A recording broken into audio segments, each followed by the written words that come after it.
Et bonjour à tous, bonjour tout le monde, c'est la Bazar. Aujourd'hui on se retrouve pour un petit achat manga. On commence l'année assez fort je trouve, il y a quand même pas mal de choses, j'ai beaucoup de choses à vous montrer. Pour une fois, assez peu de services presse pour beaucoup d'achats perso. Voilà, ça a changé un peu. Bon, j'ai compté, j'ai 44 tomes à vous montrer, donc j'ai quand même pas mal de choses. On commence l'année assez fort en termes d'achat manga, surtout que pour une fois, j'ai pas reçu tant de choses que ça des maisons d'édition. Donc c'est beaucoup d'achats perso et vous allez voir beaucoup d'achats en occasion. J'ai un peu craqué mon slip sur Vinted. Je prépare aussi des vidéos, donc il y a beaucoup de mangas sur une seule catégorie, enfin sur un seul genre. Bref, vous allez voir, je vais vous présenter tout ça. On commence par les réceptions presse et après je vous montrerai un peu ce que moi j'ai acheté. On commence avec la plus grosse dinguerie que j'ai lue de 2023. Je crois que c'est le dernier manga que j'ai lu en 2023 et il s'est hissé littéralement dans mon top de l'année en termes de découverte et de lecture. Je parle du manga Colette qui m'a été envoyé par Pika Édition, qui a un gros pavé, un gros tome. Voilà, c'est l'intégrale, il n'y a qu'un seul tome, c'est toute l'histoire de Colette. Donc un manga de Moyoko Hano, c'est l'autrice qui a fait Chocolat et Vanilla pour ceux qui connaissent. Franchement, c'est l'une des plus belles découvertes que j'ai fait cette année. J'ai terminé la lecture, c'est vraiment incroyable, je reste assez sur le cul, les pages sont magnifiques. Bref, je vous en parle bientôt de toute manière dans un bilan lecture. En gros, le pitch est simple. Alors, Paris, début du XXe siècle, Colette travaille dans une maison close où ses journées consistent à satisfaire les moindres fantasmes de ses clients. Elle et les autres se soutiennent et s'entraident, connaissent des joies mais aussi des peines. Pour échapper à ce quotidien d'oiseau en cage, la seule source de bonheur de Colette se niche dans ses rendez-vous avec Léon, sans être sûr que cet amour soit réciproque. Alors, lorsque ce dernier ne vient plus la voir, le désespoir s'empare d'elle. Et on va suivre finalement l'histoire de Colette, ses aventures, aussi la découverte de ses clients parfois qui ont des désirs un peu chelous. Et tout est bien fait, je trouve, ce manga incroyable. Donc s'il y a vraiment un manga que vous devez acheter cette année, je pense que c'est Colette. Foncez, franchement, c'est pépite. Bref, je vous en parle dans la prochaine vidéo qui sera un bilan de mes dernières lectures. Ensuite, toujours chez Pika, j'ai reçu le tome 3 de Yoku Oni, donc manga où j'ai lu pour l'instant que le premier tome, que j'avais bien aimé. Il faut que je rattrape ma petite lecture pour vous donner un avis. Voilà, c'est une série en 9 tomes, donc ça va assez vite quand même. Donc je me dis pourquoi pas essayer de rattraper ça rapidement. Ensuite, j'ai reçu le tome 2 de Kaina of the Great Snow Sea. J'ai pas encore eu l'occasion de lire le premier tome, donc je mets ça un petit peu de côté pour l'instant. Je vous en ai déjà parlé du coup dans un précédent achat manga. Je vous avais dit que notamment les dessins faisaient un peu penser à l'univers de Nausicaa. En gros, c'est vraiment l'histoire d'une odyssée qui était pas trop prévu de ce que j'ai cru comprendre. Bref, je l'ai pas encore lu, donc je vais pas vous dire de bêtises, mais ça s'avère être assez prometteur. Faut que je lise tout ça.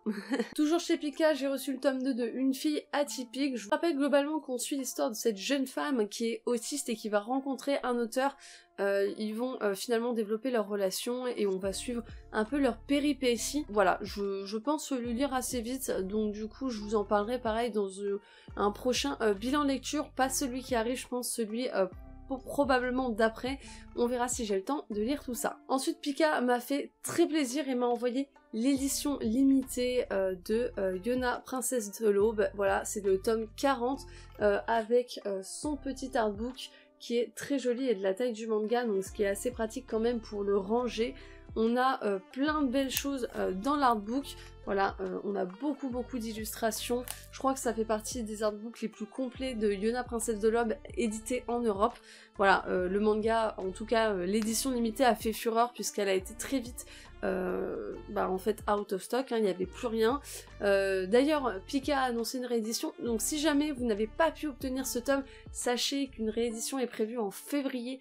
Donc soyez à l'affût quand même parce que c'est un tome qui apparemment a été beaucoup commandé par les étrangers, ce qui explique aussi pourquoi il a été en rupture de stock très rapidement. Donc si jamais vous souhaitez vous le procurer, n'hésitez pas à foncer dessus, à précommander, enfin tout ce que vous voulez. pour l'avoir. Moi en tout cas je suis très contente que Pika me l'ait envoyé, je comptais aller l'acheter tout simplement dans ma librairie, mais au final je n'ai pas eu besoin puisque j'ai eu cette petite pépite dans ma boîte aux lettres. Un grand merci, je rappelle que Yona est un manga exceptionnel, j'ai fait une vidéo sur le sujet, n'hésitez pas à aller le voir si c'est un titre qui vous intrigue, je vous explique un peu de quoi ça parle, évidemment sans spoil, et pourquoi vous devriez le lire. Enfin le dernier tome que Pika m'a envoyé, c'est le tome 2 de Summer Hikaru Died. Alors c'est un manga où j'ai vraiment adoré le tome 1, donc j'ai très hâte de découvrir le second tome. Je pense que ça va vite devenir l'une de mes séries préférées. Ça parle un peu de créatures du folklore japonais, j'ai l'impression. Ça parle de Hikaru qui est décédé et de son meilleur ami, et Hikaru en fait est possédé par une créature dont son meilleur ami n'a aucune idée. Enfin ne sait pas tout simplement ce que c'est, hein, puisque dès le début du premier tome, Hikaru avoue qu'effectivement il n'est pas lui-même et qu'en fait c'est juste le corps de Hikaru qui est possédé par autre chose. Le manga était exceptionnel pour le tome 1, je vous en parle bientôt, je lis très vite ce tome parce que pour moi c'est The Pépite, je pense que ça va être l'une de mes séries préf de chez Pika pour l'année 2024. Petite pause dans la vidéo pour te dire de t'abonner si c'est pas encore fait, ça me ferait extrêmement plaisir, vous êtes plus de 70% à regarder les vidéos et à pas être abonné, et franchement j'aimerais vraiment qu'on passe un sacré cap en 2024, objectif 10 000 abonnés, donc franchement si vous aimez le contenu de la chaîne, n'hésitez pas à cliquer sur le bouton et à mettre la petite cloche surtout pour ne pas manquer les notifs. Voilà, alors j'ai eu une réception presse un peu inattendue, enfin vraiment je m'attendais pas à recevoir ça. J'ai reçu le one shot de KFC qui s'appelle Crispy 2052, voilà c'est vraiment un manga qui a été édité par KFC. C'est un manga du coup français puisqu'il a été fait par des auteurs français.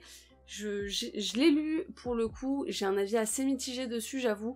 De toute façon je vous en parlerai très prochainement, pareil dans le bilan de lecture. Mais globalement pour vous donner le pitch, on suit Prentice qui est ce personnage qui est tout simplement le propriétaire d'un restaurant KFC. Et à un moment donné, on a du coup l'un des antagonistes principaux qui vient dans son restaurant pour lui proposer de le racheter, sauf que lui refuse et il va déclencher pas mal de choses, notamment parce qu'ils veulent absolument avoir ce restaurant KFC. Voilà, un mystérieux commanditaire aimerait en effet mettre la main sur l'établissement et le secret qu'il renferme, soi-disant donc le secret de la recette KFC. En compagnie de Lila, la serveuse roqueuse, et de Dafoul, un vieil ami hacker, Prentice va devoir affronter l'entité qui dirige la Zanith Corporation pour sauver son restaurant et le monde. Rien que ça, voilà. Donc c'est un one-shot, donc je vous dis, sauver le monde en un one-shot, c'est un peu compliqué. Je pense que le manga aurait gagné quand même à être un peu plus long qu'un one-shot. Pour autant, mon avis est assez mitigé. Bref, je parlerai pas trop de mon avis dans cette vidéo, je vous en parlerai plutôt, encore une fois, dans un bilan manga.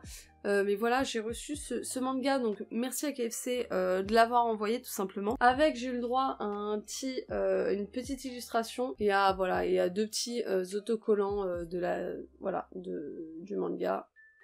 Voilà, comme ça. Voilà. Autre réception presse, j'ai reçu le tome 2 de Eizouken Patouche à nos animés. Donc encore une fois où on suit l'aventure de 3 jeunes filles qui veulent produire un animé elles-mêmes. Ça a l'air adorable, j'ai pas encore pu lire le tome 1, mais je vais essayer de rattraper ça vite parce que ça a l'air assez chouette. Voilà. Toujours chez Nobinobi, j'ai reçu le tome 2 de Lost Alchemy. Je vous avais dit que j'avais été un petit peu mitigée par le premier tome, notamment la fin, qui m'avait un petit peu saoulée, notamment parce que la seule personnage principale féminine s'est retrouvée complètement à poil à la fin du tome, donc ça m'avait un peu saoulée. Bon, pas de nudité dans ce tome-là, donc du coup tant mieux, j'ai envie de dire. Pour moi, c'est une plutôt bonne découverte globalement, je trouve le manga assez simple à lire. Voilà, on découvre plein d'objets, c'est vraiment une aventure de survie, hein, puisque pour rappel, on a 3 personnages qui se sont échoués sur une île et qui vont devoir simplement survivre comme ils peuvent. Moi j'aime bien pour l'instant, j'ai hâte de découvrir la suite. Le tome 2 était assez cool, pareil, je vous en parle rapidement. Et enfin, la dernière réception presse qui est de chez Nazca Édition, qui est Clown Doctor. Une petite nouveauté, c'est un one-shot. J'ai vraiment beaucoup aimé ce tome pour le coup. On suit Xiao Han, une étudiante de 17 ans qui a perdu sa sœur à l'hôpital, qui est rongée de remords parce qu'elle a pas pu faire ses adieux comme elle le souhaitait à sa sœur. Suite à ça, elle déambule assez souvent quand même dans l'hôpital et elle va tomber sur ce qu'on appelle une clown docteur. Donc en fait c'est ces personnes qui sont des clowns et qui vont voir les enfants hospitalisés pour les faire rire et leur redonner le sourire régulièrement. Et en fait, elle va tout simplement la convaincre de devenir elle aussi un clown docteur, ou du moins d'essayer. Et on va suivre son parcours pour devenir clown docteur, de ses rencontres, etc. J'ai trouvé que c'était une très belle histoire, je vous en parle pareil très vite. Mais c'est un manga que je recommande en tout cas, c'est une très belle découverte, les dessins sont super sympas, l'histoire est cool, la personnage principale est très attachante. Merci Nazca Édition, pour moi c'est une très bonne découverte, donc un grand merci pour l'envoi, c'était vraiment très sympa à lire. C'est la fin des réceptions presse, maintenant on enchaîne sur les achats manga que j'ai fait. Je vais commencer avec une série que j'ai adorée en animé et que j'ai voulu découvrir en manga, notamment parce qu'on n'a pas la suite de l'animé depuis maintenant beaucoup trop longtemps à mon goût. C'est une série qui est éditée chez Pika Édition et j'ai réussi à dénicher les 8 premiers tomes, voilà, en occasion. Je vous parle bien sûr de Noragami qui est voilà un manga que j'avais envie de découvrir depuis très longtemps parce que j'ai vraiment envie de découvrir la suite. Je crois qu'il y a à peu près 25 tomes aujourd'hui, donc c'est quand même une grosse série, mais j'ai envie de me lancer dedans, ça fait partie des mangas que j'avais envie de découvrir en 2024. Donc voilà, j'ai acheté 8 tomes en occasion, j'en ai vraiment pas pour cher. Si je retrouve le prix, je vous l'afficherai, s'il est pas affiché c'est que j'ai pas retrouvé. Mais de mémoire, je les ai payés 3 € le tome, voilà. Alors les pages ont un peu jauni, mais bon, rien de très grave pour le coup. Et ça va me permettre de découvrir le début de la série pour pas très cher, donc ça c'est très cool. Merci Le Bon Coin, voilà. Toujours chez Pika Édition, j'ai acheté le tome 12 de l'Atelier des Sorciers en version collector, parce que je suis un pigeon, mais surtout parce que les éditions collector de l'Atelier des Sorciers sont toujours aussi sublimes. Alors mais moi j'adore, alors prenez mon argent, il n'y a pas de problème. Dedans il y avait aussi un petit puzzle que j'ai pas encore fini.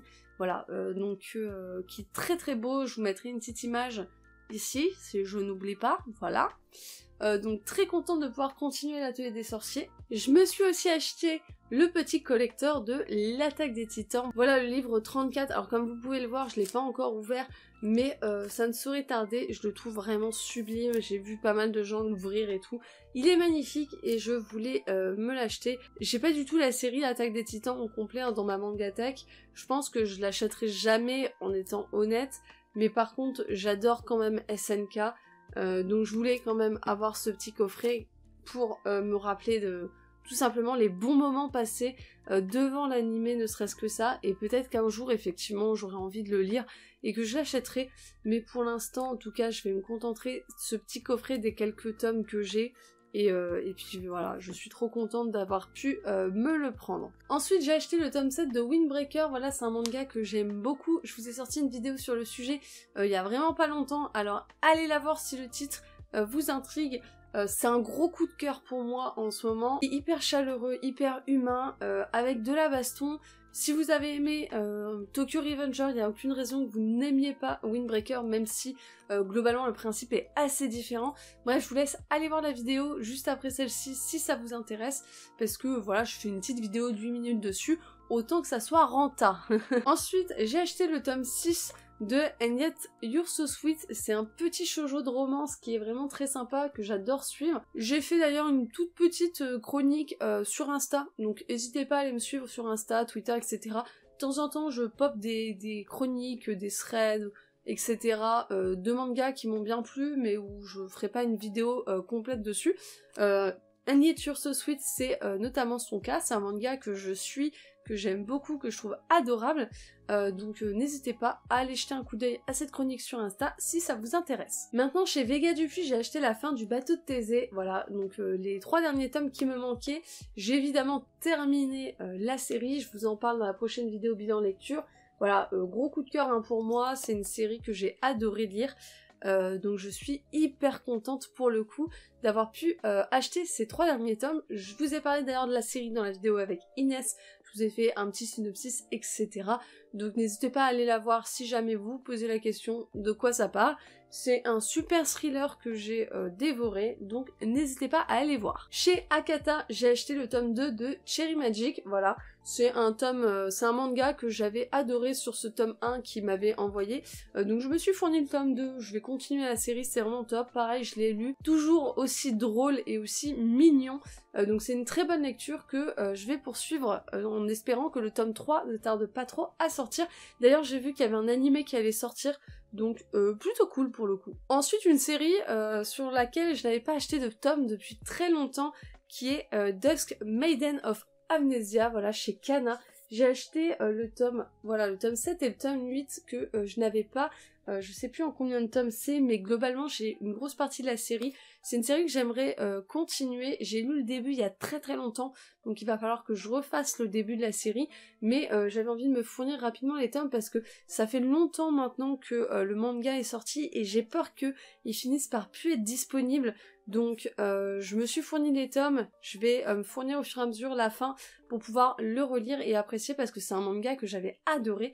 Donc attendez-vous à voir la fin du manga petit à petit arriver dans les prochains achats manga. Ensuite j'ai fait un achat chez Nueve Graph. Alors c'est vrai que je crois que c'est le premier manga que j'achète chez eux, mais j'étais ultra attirée par la cover. Voilà, je l'ai littéralement acheté pour ça. Je trouve la cover absolument sublime pour le coup. Ce sont les histoires courtes de Tamaki Segawa. C'est un manga pour public averti apparemment, je viens juste de le voir, je l'avais pas vu. Mais en fait je trouve la cover tellement incroyable que je l'ai prise, hein, tout simplement. Donc je sais pas du tout de quoi ça parle honnêtement. Je vais découvrir ça et je vous en parlerai dès que je l'ai lu. D'ailleurs, dites-moi, je suis la seule à acheter des mangas juste en voyant leur cover. Je n'ai vraiment aucune idée de quoi ce manga parle, hein. Est-ce que je suis la seule à faire ça? Prochain achat, j'ai acheté le petit tome 6 One Piece, voilà, avec la couverture, la jaquette argentée. Alors j'espère qu'ils vont pas faire ça pour tous les tomes qui vont arriver, parce que si c'est ça, ils sont très très forts. Parce que du coup, j'achète les tomes pour avoir la version argentée à chaque fois, la version un petit peu brillante, parce que j'ai peur de passer à côté, alors que je suis actuellement au tout début de One Piece. Donc j'espère qu'ils vont pas faire ça pour tous, parce que sinon je vais me retrouver à avoir jusqu'au tome 30 ou 40, puis à avoir du tome 100 au tome je ne sais pas combien, voilà. Ce qui risque d'être problématique finalement. Ensuite j'ai acheté deux yaoi, j'ai acheté La Mélodie d'amour, voilà, juste ici, et enfin Le Fil du Destin. Ce sont deux one-shots pour le coup. Le Fil du Destin, je l'ai lu, c'était adorable, j'ai beaucoup aimé. Pour La Mélodie d'amour, je l'ai pas encore lu, donc je vous en parlerai quand ça sera lu. Mais voilà, j'avais une petite envie, je suis tombée dessus, je me suis dit, allez, pourquoi pas. On va continuer de lire un petit peu de yaoi, vu que j'essaie de m'ouvrir un petit peu au domaine. Pour l'instant, en tout cas, j'aime beaucoup les lectures que je découvre. Ensuite, chez Kiyun, j'ai acheté les 3 tomes de Soloist in the Cage. Voilà, c'est un manga qui m'avait fait de l'œil à sa sortie, que j'avais pas acheté, je voulais attendre que les 3 tomes sortent. Donc j'ai attendu que les 3 tomes sortent et je les ai achetés en occasion. Donc du coup c'est tout bénef. J'ai eu les 3 tomes pour 18 €, donc vraiment pas cher pour le coup. Je crois que c'est le prix de un tome et demi, un truc comme ça. Donc hyper contente, ils sont en super état. Donc j'ai hâte de découvrir cette petite histoire. Donc 3 mangas. Voilà, 3 tomes qui sont tous les 3 magnifiques. La série est finie en 3 tomes, d'accord, donc là c'est l'intégrale. Voilà, donc c'est un manga qui m'a tapé dans l'œil, j'ai hâte de découvrir ça et de vous en parler. En tout cas, hyper contente de l'avoir trouvé en occasion pour pas cher, surtout qu'il est nickel, les pages sont blanches et tout. Je suis ravie. En parlant de manga d'occasion, c'est pour moi le moment de vous rappeler que j'ai mon petit code Rakuten en description, voilà, qui vous permet d'avoir 10 € de réduction sur vos prochains achats sur Rakuten, juste en utilisant mon code et en vous créant un nouveau compte. Donc voilà, ça peut être une manière simple pour vous d'acheter des mangas pour beaucoup moins cher. Donc n'hésitez pas, tout est expliqué en description de comment faire. Il n'y a pas d'arnaque, ça vous permet juste d'avoir une belle réduction et moi d'avoir une petite rétribution pour pouvoir acheter également des chaussures Rakuten. Voilà, tout simplement, c'est du gagnant-gagnant. Et là, je vais terminer que par des achats manga de Yuri. Alors, je prépare une grosse vidéo sur le Yuri qui arrivera prochainement, je sais pas encore quand, voilà, c'est en cours, parce que j'interroge des gens, etc. pour pouvoir faire une vidéo de qualité. Mais pour ça, il faut aussi que j'en lise un peu plus, parce que j'en ai toujours lu, mais ça faisait longtemps que j'en avais pas lu, et là je me suis dit c'est l'occasion d'acheter quelques séries d'occasion de Yuri pour découvrir ça tout simplement plus en profondeur, et pouvoir vous parler encore mieux finalement de ce sujet que qui me tient à cœur. Pour rappel, le yuri, qu'est-ce que c'est? Le yuri, ce sont des mangas qui parlent tout simplement de relations entre femmes, qu'elles soient platoniques ou tout simplement homosexuelles. D'ailleurs, en fait, c'est un petit peu l'équivalent finalement du yaoi, mais pour les femmes. Tout simplement. J'ai acheté du coup les 3 tomes de la série Plongée dans la nuit, donc voilà, fini en 3 tomes. Hop, je vous montre les petites jaquettes qui sont très mignonnes. Donc je vais découvrir ça assez rapidement. Ensuite j'ai acheté Luminous Blue, pareil, une petite série yuri en 2 tomes. Voilà. L'arrivée dans un nouveau lycée, c'est la porte vers de nouveaux rêves. Ko aime la photographie et en apprenant qu'elle est transférée dans le même lycée que son idole, déjà lauréate 2 années de suite du concours national de photographie lycéen, elle a du mal à ne pas exulter. Seulement, celle-ci a mis ses activités en hiatus et le club photo est maintenant fermé. Dans l'espoir de la remotiver, Ko décide de participer au concours. Elle prend pour sujet Néné et Amane, 2 filles de sa classe qui dégagent un profond sentiment d'intimité. Comment aurait-elle pu savoir que celles-ci étaient sorties ensemble avant de rompre il y a seulement quelques mois? Donc voilà, c'est une histoire en 2 tomes, donc j'ai hâte de découvrir ça, ça risque d'être très mignon. Voilà, petite série yuri. Et enfin, la dernière série que j'ai à vous présenter, c'est la série Octave, pareil, achetée en occasion. On va suivre notamment l'histoire de Yukino, une ancienne idol qui n'a pas réussi à percer. Finalement, elle a été sur le devant de la scène assez peu de temps, et en revenant à la vie normale, voilà, elle doit réussir à reprendre un quotidien classique, mais finalement elle a beaucoup de mal, elle se retrouve assez isolée, assez seule, donc on va suivre cette demoiselle qui a quitté ses études et qui va rencontrer Setsuko Iwai, qui était elle aussi autrefois dans le milieu de la musique. Les 2 jeunes filles du coup vont se rapprocher et vont nouer des liens tout simplement, on va suivre leur quotidien, leur relation. Et puis voilà, c'est une série en 6 tomes qu'on m'a chaudement recommandée, donc j'ai hâte de découvrir ça pour le coup. C'est la fin de cette vidéo achat manga, merci à vous de l'avoir regardé. N'hésitez pas à me dire si vous avez fait des achats, que vous voulez les partager en commentaire. N'hésitez pas également à vous abonner, c'est toujours très important, faites-le, ça aide la chaîne énormément. N'oubliez pas le code Rakuten en description si ça vous intéresse bien sûr. Et puis sur ce, écoutez, moi je vous dis à tchuss tout le monde.